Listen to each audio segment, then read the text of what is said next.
হঠাৎ করে রাতের বেলা কেন জানি খুব পেঁয়াজি খেতে মন চাইলো, এই জন্য এখন আমি পেঁয়াজি বানার জন্য ডাল মাখাচ্ছি।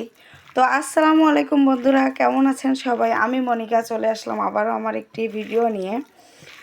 সেটা খুব সিম্পল একটা ভিডিও, আমি একটা সিম্পল খাবার বানাচ্ছি। সেটা ডালের বড়া। এই মুসুর ডালের বড়াটা জানি না আমাকে কি করেছে, কি জাদু করেছে বলা চলে, কারণ দুই একদিন পর পর এই মুসুর ডালের বড়াটা না খেলে একদমই ভালো লাগে না। এই জন্য পেঁয়াজ, কাঁচামরিচ, লবণ ঝাল লাগে আর কি সব দিয়ে এটাকে ভালো করে মাখায় নিতেছি। কড়াই বসায় দিয়েছি, এখন তেল দিয়ে দিচ্ছি। তেলটা গরম হোক।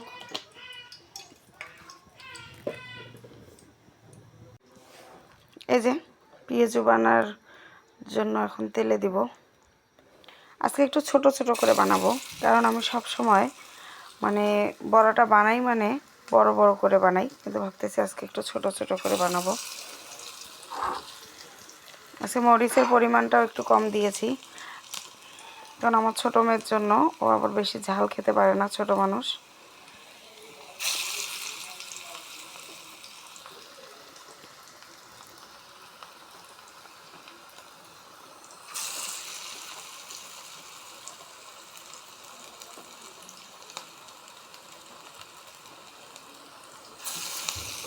কষ্ট হলেও নিজের হাতে বানানো জিনিসের স্বাদই কিন্তু আলাদা,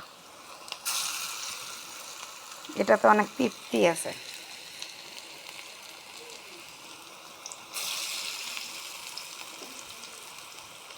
আর আমার এই ফ্রাই প্যানটাতে পেঁয়াজু বানানোর কারণ অনেকেই বলে যে একটাতেই কেন বারবার পেঁয়াজি বানান, কারণ এটাতে এত সুন্দর হয় কেন জানি না। এটাতে তেলের পরিমাণটাও কম লাগে, আর এটাতে পেঁয়াজি যে কোনো ভাজা, বড়া, চপ এগুলো বানালে খুব সুন্দর হয়। এই জন্য বারবার আমি এই কড়াইটাতেই বানানোর চেষ্টা করি। তো এক পাশে মনে হয়ে গিয়েছে, এগুলো উল্টাই দিতেছি এখন।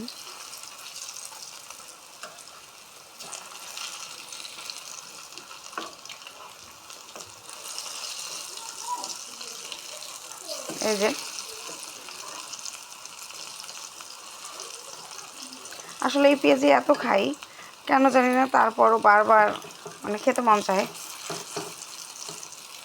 এই পেঁয়াজিটা আমার মাও খুব সুন্দর বানায়, মায়ের হাতেরটা আরও বেশি টেস্ট হয়। মায়ের কাছ থেকেই শেখা এইভাবে বানানো। তো বন্ধুরা, এই যে আমার কিন্তু পেঁয়াজি ভাজা প্রায় শেষ। এই যে অনেকগুলো এখানে ভাজাও হয়ে গিয়েছে, আর এই যে বাকিগুলো এদিকে হচ্ছে। তো তোমরা সবাই ভালো থাকবে, সুস্থ থাকবে। ভিডিওটা কেমন লাগলো অবশ্যই কমেন্টে জানাবে। আল্লাহ হাফেজ।